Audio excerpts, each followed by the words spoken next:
Hello guys, and welcome to my updated Ghost build. So this is a very, very high DPS Templar build. It is probably the highest DPS build that I've ever played on my Templar, so it's been a lot of fun for me. Ghost was a really cool build that you guys really liked back in patch 1.6, so I worked really hard to get it to work in this patch again, and I am happy to finally put the build video out for you guys. So this build is somewhat of a glass cannon, if not a full glass cannon build. It has pretty low sustain, so that's not where this build shines. Where this build really shines is the amount of burst damage that it can pump out. With this build, you'll be able to take down targets really quickly, but on the flip side, if you make a few mistakes, you'll run out of resources really fast. So it's a pretty extreme build. It's been a lot of fun to play, so let's jump right into it.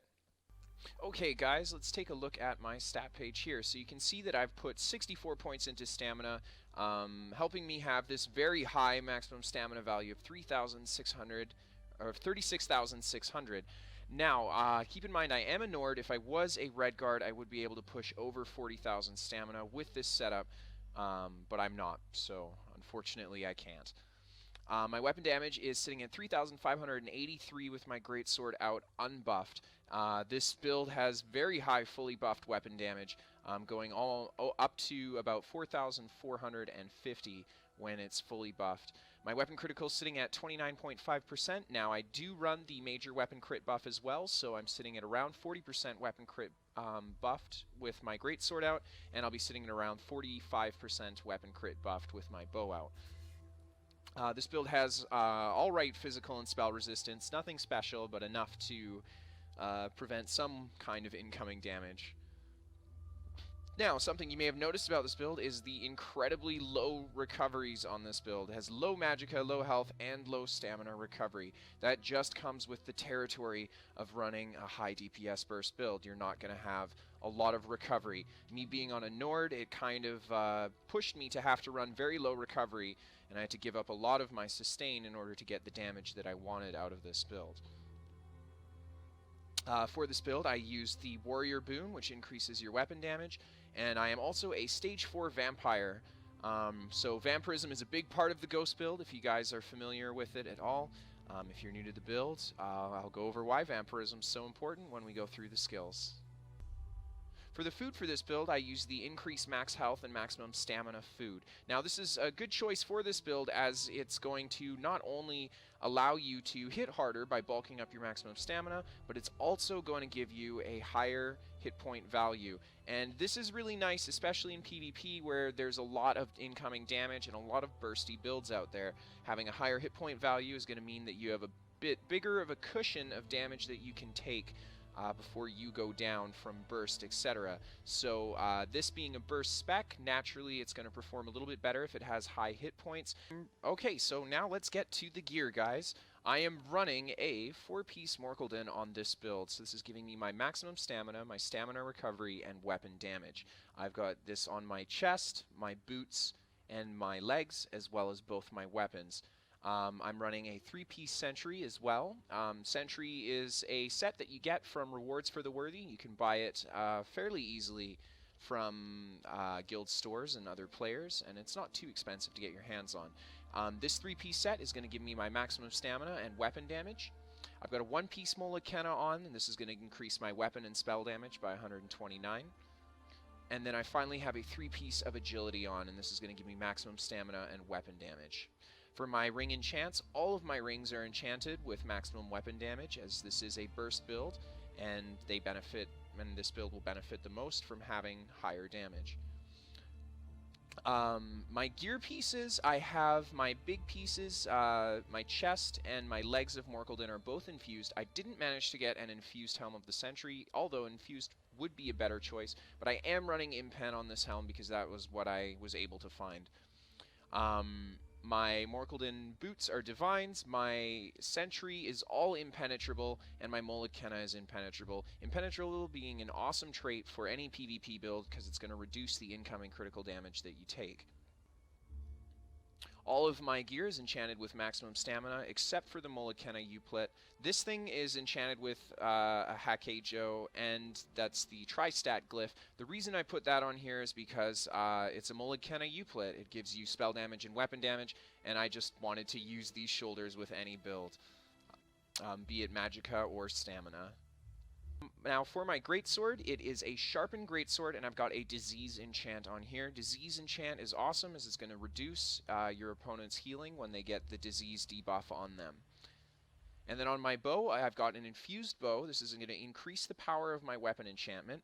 And then my enchantment on my bow is to increase my weapon damage. And you can see that my gold infused bow pushes that enchant to 208 instead of 174 for 5 seconds. So this gives me quite a big boost to my weapon damage when this enchant procs. Of course, weapon damage enchants being on a 10-second cooldown, so this is up about half the time for me. For the potions that I use for this build, guys, I use Distillates of Weapon Crit. Now, these are V10 potions. You can use V15 potions if you want. This is just what I happen to have on me at the time that I filmed this video. These potions are going to grant you Major Savagery, which will increase your weapon critical for 44 seconds. It's going to restore health and going to restore stamina. Also granting you Major Fortitude and Major Endurance, which are going to increase your health and stamina recovery by 20% for 44 seconds. Now, these are awesome potions because not only are these going to keep your weapon critical buff up pretty much 100% of the time, but they also return health and stamina to you, which is very important for this build as it does have fairly low sustain. Okay guys, let's jump right into the skills. So, passive-wise, as I always say, all applicable passives to this build will be covered in a link below. It'll be an ESOhead link, and you guys can click on that and you can check out all the passives that I'd recommend using for this build. I'm just going to go over the active skills in this video. Okay, so let's start off with my Greatsword bar. So the first skill that I have on my Greatsword bar is Executioner. If you guys are familiar with the old Ghost build video, a lot of the skills are going to be fairly similar, but I did have to make a few changes to some of the skills in order to get the build to perform in relatively the same way that it did in 1.6. Executioner being the first skill on my Greatsword bar, this is a very powerful execute ability, especially on a high DPS build like this. Executioner with this build gives you the ability to bring people into execute range when they're around 50 to 60% hit points. You simply do a heavy attack and follow it up with an Executioner, and you can drop someone from half-life if they're a fairly squishy target with this setup. So Executioner is also going to buff my two-handed abilities damage by 18% against low health targets. This is also going to affect my rally heal, which I do run on my Greatsword as well. The next skill on my Greatsword bar is Critical Rush. This is an awesome skill, guys. Critical Rush being an incredible gap closer, and it will deal bonus damage based on the distance traveled. So this build is running bow two-handed. And bow, as you guys will know, will deal bonus damage on the distance from your target as well. So a good combo to use with Critical Rush on this build is a bow heavy attack, and then you just weapon swap and go for the Critical Rush following up your bow heavy attack. And the further distance that you are from your target, it'll allow this simple little combo to deal more damage. The next skill on my bar is Repentance. Of course, being an awesome Templar skill, this is going to give you all of your minor recoveries to your Magicka, your stamina, and your health recovery. This is also going to give you the ability to pull 3,667 health and stamina from any dead target. And you can give those resources to not only yourself, but nearby allies as well. Repentance is an awesome skill for this spec because it is a very high DPS spec, and it does not have a lot of sustain. So this build performs very well if things start dying. It doesn't matter if it's your friends or your enemies that are dying. As long as things are dying around you, you'll be able to stay up with this setup because of Repentance, because of how strong this ability is. Repentance, of course, scaling off of your maximum stamina, so your Repentance value will be higher depending on your maximum stamina. The next skill on my bar is Rally. This is an awesome heal over time ability, not to mention a great burst heal when you need it the skill. So the way that Rally works is you activate it and it heals you for, it'll heal me for 1,113 hit points every 2 seconds. And after I activate Rally, when I wait, you can see that the heal tooltip here is 2,731, and the longer I wait, the bigger this burst heal will get. See, it's gone up to 5,000 here, going up to 6,000, and it gets larger and larger the longer you wait. Rally will also give you the big burst heal if the duration of Rally expires. So that used to not work that way. It used to be if Rally expired, you didn't get the burst heal at all, but now they've changed it so that if Rally expires, it'll give you that burst heal. Rally's also awesome because it'll give you the major brutality buff, very important to a damage build, which will increase your weapon damage by 20%. The next skill that I have on my bar is Binding Javelin. Now, Binding Javelin has become one of my favorite skills to play with on this build. Binding Javelin is a decently hard-hitting stun ability that has a 25-meter range, so it has quite a bit of distance on it. Not to mention, it is a powerful knockback. Now, in the old Ghost spec, I was running Binding Javelin on my bow bar. Now, I've replaced my bow bar Binding Javelin slot with a different ability, so I moved it to my Greatsword. Not only will this give me a 10% critical damage bonus to all my critical hits when I have my Greatsword out, because this is an Adric Spear skill, it also allows me to have a very powerful stun on my Greatsword bar. The way I like to use Binding Javelin is to do a light attack, medium attack, or a heavy attack, and follow it up with the Binding Javelin, of course watching my opponent to see if they're going to dodge roll, etc.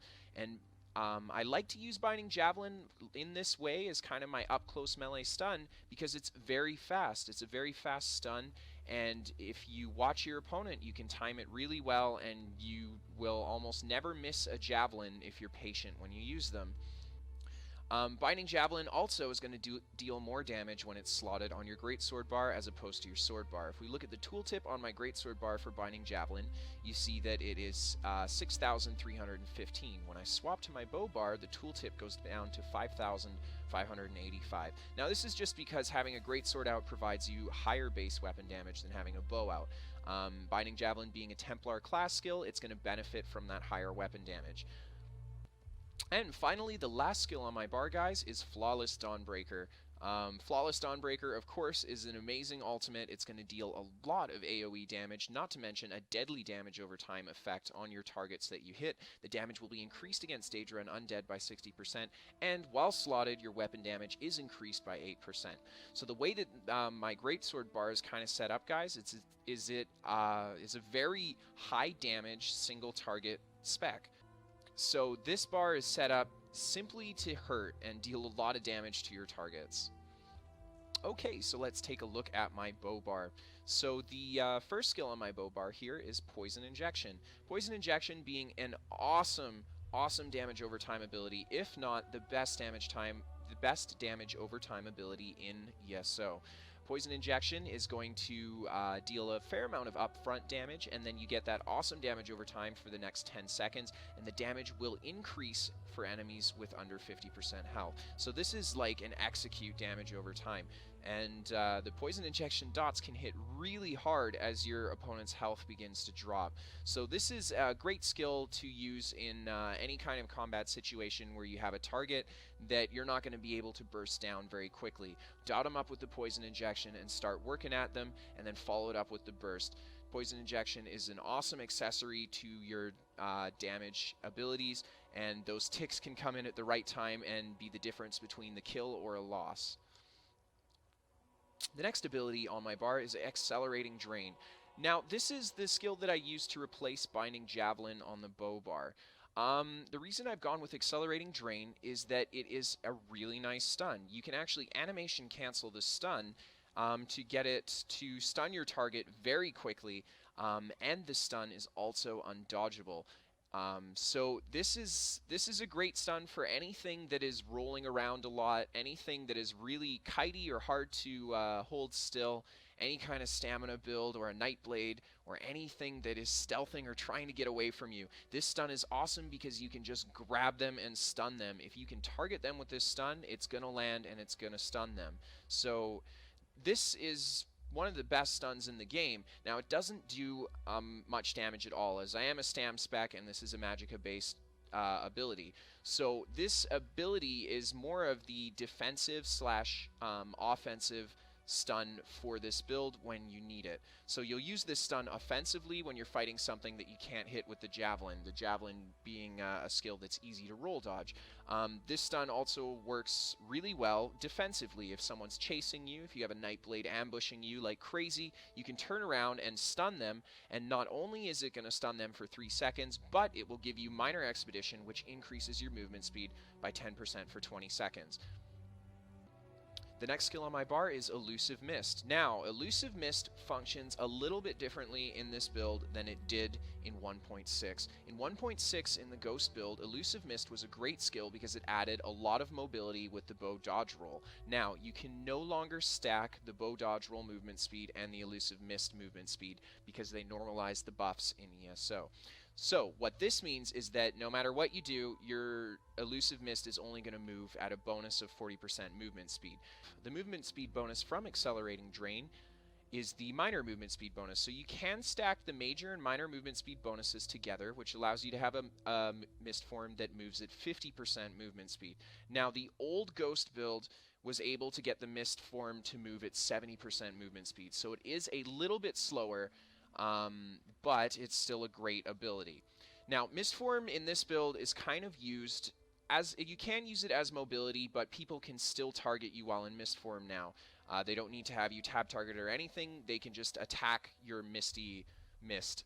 So mist form is kind of used as a damage cloak. When you see a lot of hard-hitting incoming damage coming towards you, and maybe you can't dodge roll because you've been rolling already, and you don't want to stress your resources, etc. Mist Form is a great ability to kind of soak up that incoming burst damage, as it will reduce all incoming damage dealt to you by 75%. Now, you can still be snared and you can be immobilized while in Mist Form. So you have to be pretty careful when using your Mist, as you can get yourself trapped in a field if you get hit by the wrong abilities and you try to mist out of there. The next ability on my bar is Purifying Ritual. This, of course, being a Templar bread and butter skill. This is one of the Templar's best abilities in PvP. It'll remove 5 harmful effects from yourself and heal nearby allies. So the healing on it isn't super great of the circle it puts down. The big thing that this ability gives you is that it'll remove the negative effects. Now, in the upcoming patch, 2.3 patch for ESO, this ability will also give you Major Mending, which is going to increase your healing by 25%.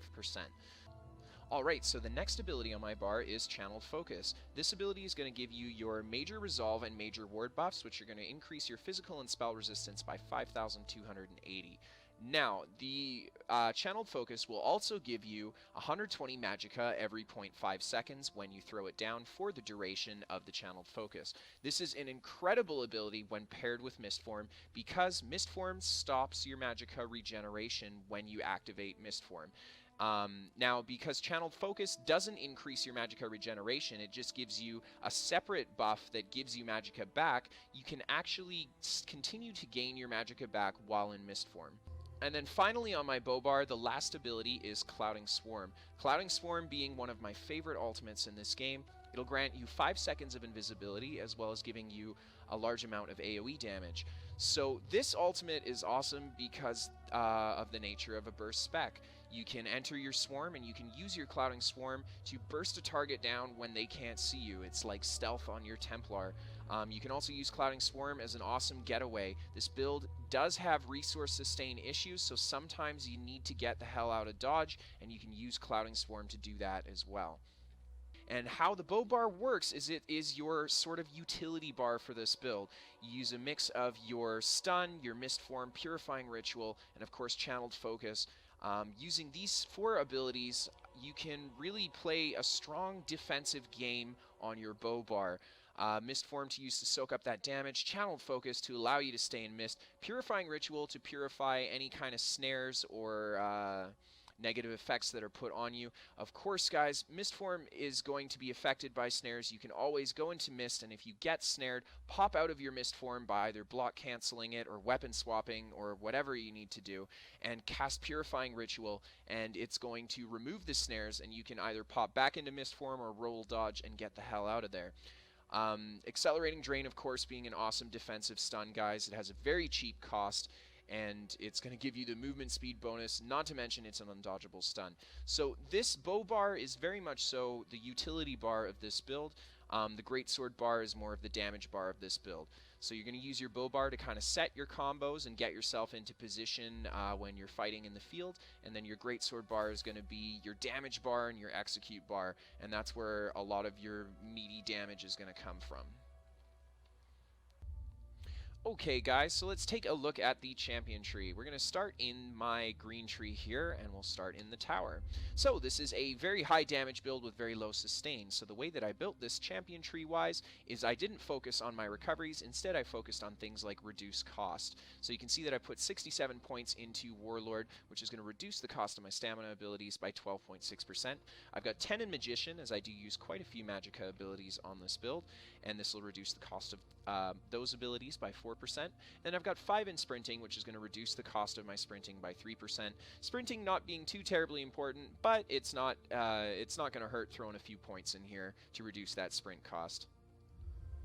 In my Lover tree, I've got 10 in Mooncalf, which is just a minor bonus to my stamina recovery, and then the rest of my Lover tree is empty.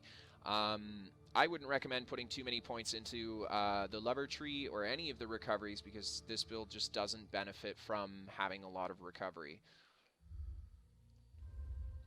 And then finally, in my Shadow tree, I've got 75 in Tumbling. This is going to reduce the cost of Roll Dodge and Break Free by 15%. Roll Dodge and Break Free being so important to a stamina build in PvP. Okay, so let's take a look at my blue tree. So for my blue tree, I built it very much so high DPS, so we'll jump right into it. Let's take a look at the Apprentice. I've got 5 points in Blessed, which will increase the effectiveness of any healing I cast by 3.1%, and then the rest of this tree is empty. In my Atronach tree, I've got 40 in Bow Expert and 35 in Blade Expert. Now, this build uses a lot of light and heavy attacks in order to deal its damage, so the light and heavy attacks are a really important part of the rotations for this setup, so buffing them is going to be very important for the build as well. Not only do my Bow Expert and Blade Expert buff my light and heavy attacks with my Greatsword and Bow, but having 75 points in my Atronach tree gives me access to the Butcher passive, which allows my light and heavy weapon attacks to deal 5% extra damage to targets below 25% health. In my Ritual tree, I've got 60 in Mighty, 14 in Piercing, and 13 in Precise Strikes. The important passive you get from this tree being Perfect Strike, which will increase your weapon critical rating by 12%, and you'll unlock this at 30 points put into this tree. Now, I've invested heavily into Mighty, as this is a very high DPS build, so I've got a high amount of max stamina and a high amount of weapon damage. Now, Mighty is going to accessorize that awesomely. It'll just push those tooltips higher and higher, allowing me to deal more and more damage. And I've put a few into Piercing and Precise Strikes because I did not want to fully neglect my weapon critical as well as my piercing, armor piercing. Okay, and then now let's take a look at the red tree. The red tree is also built with a bit of sustain in mind, as well as defenses against what you'll be weak to as a vampire. So in my Steed tree, I've got 15 in Resistant, 4 in Spell Shield, and 4 in Medium Armor Focus. I invested a few points into Spell Shield and Medium Armor Focus just to bulk up my spell resistance and my physical resistance. And then, of course, 15 points into Resistant, which goes very nicely with the 4 pieces of Impen that I'm wearing on this build. And in my Lady tree, I've got 40 in Hardy, 70 in Elemental Defender, and 10 in Thick Skin. Now, Elemental Defender being very important as I am a vampire, so reducing my incoming amount of flame damage is going to help me a lot on this build. And Hardy is also going to reduce my incoming magic damage by 13.2%.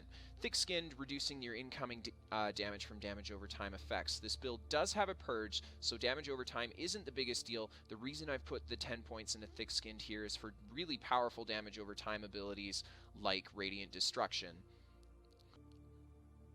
So the important passive that you get access to in this tree is Unchained. So this will reduce the stamina cost of abilities by 80% for 3 seconds after breaking free of a stun, knockdown, fear, disorient, or stagger.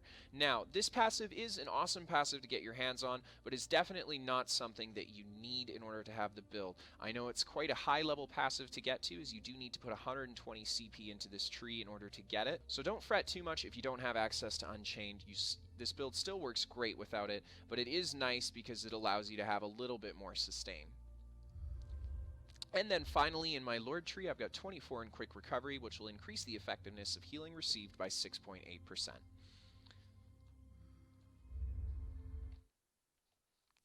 Alright guys, let's start with the PvP commentary. So I'm going to start off with this clip here. This is a group fight that I had with a few friends of mine, and we were coming up on Bleakers here, and there's a bunch of blue guys. I get charged by this Templar, and he kind of gets sandwiched by me and our 3 other friends. And our Magicka DK's already jumped balls deep into the resource. So the first thing that I'm going to do, my job here, is to actually kill healers in a group fight. This is what this build does really well at, as it's a high damage build. So you can't heal one shot, guys. That's the rule. That's the rule to ESO. So what I'm doing here is I'm javelining people, stunning them as often as I can, and I'm going for any targets that have low health or any targets that are spamming Breath of Life. You see how I quickly change targets to that Templar, but they pop a barrier and I have to pull right back out of there. I'm doing the best that I can to kind of use these pillars to line of sight. I'm not very tanky. I'm kind of the DPS portion of my team, so I'm kind of trying to get the jump on a few targets to see if I can take people down. And you see here that we managed to focus fire one of them, and I come in with an execute to finish off my friend's kill for him there. The Templar comes in on my friend, and I get an awesome javelin stun on him, knocking him back, and followed up right away with the executioner. So we've dropped 2 Templars at this point, so the fight's looking a lot easier for us, and there we finally dropped the last healer, and then we're just kind of left to clean up what's left here. Of course, my team is doing an awesome job of holding a lot of the aggro for me. This isn't a very tanky build, so your job in the group fight is to kind of be the damage aspect and do the best that you can to not draw too much offensive attention. You see both of those guys go for the res, and it's just a quick bash interrupt, and I can quickly take them down. And then I come back to where my friends are at the front of the porch here, and I help them finish off the last few blues. And another plus side that you guys saw in this clip is the use of Repentance to keep yourself up in group fights. As long as bodies are dying and people are going down, you will be able to use Repentance to keep your resource bar very full. Alright, so for this next fight here, it's a solo play with this build. So I'm in the sewers, and I see this guy having just opened the chest. I quickly go for the gank. Of course, this build, being a glass cannon build, is going to be awesome at ganking. I do manage to get the target down there, and I quickly enter my swarm. And I toss the javelin at the DK there, but you see that he dodges the ability, and I quickly crit rush into him with the bow heavy out of my swarm, and I managed to put enough damage into him to drop him without him really expecting it. You see the Nightblade ambushing into me, and I throw the javelin to kind of get him to back off, and I'm left to fight this Nightblade and this Templar.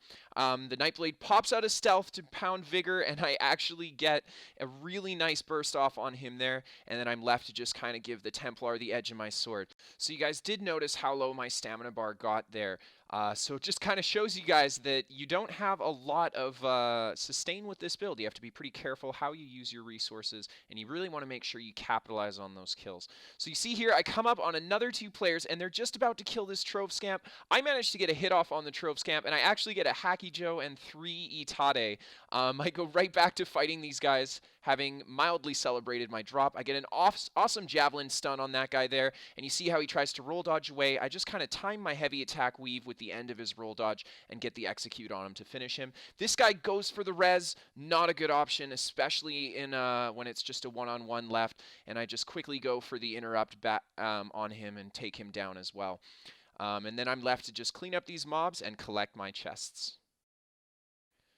And for the last clip, it's also going to be a bit of sewer play. This build does amazing in the sewers, not only because of Repentance, but also because of the nature of the build being a high burst build. You see, I run into the Nightblade, and I just quickly stun him, Dawnbreaker Executioner, and he's done.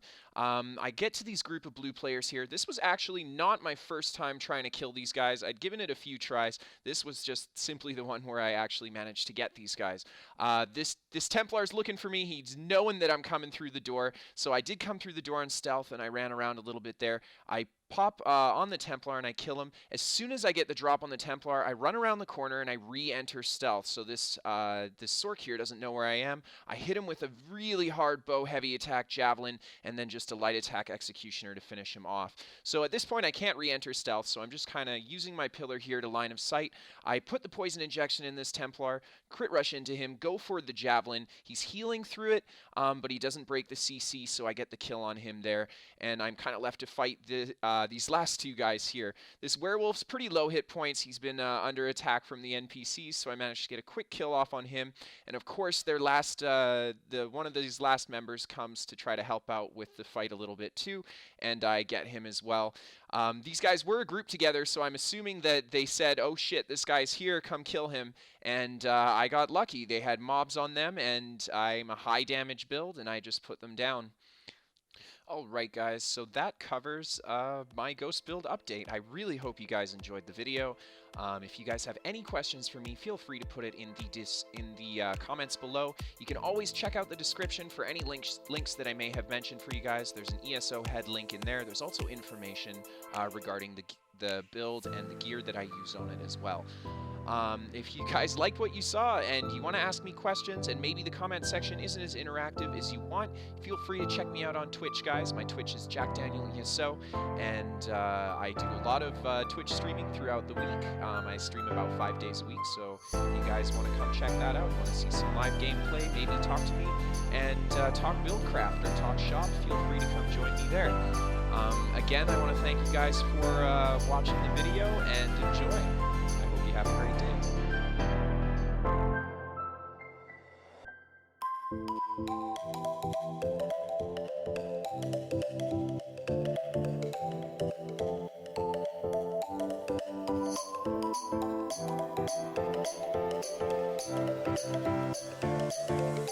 day.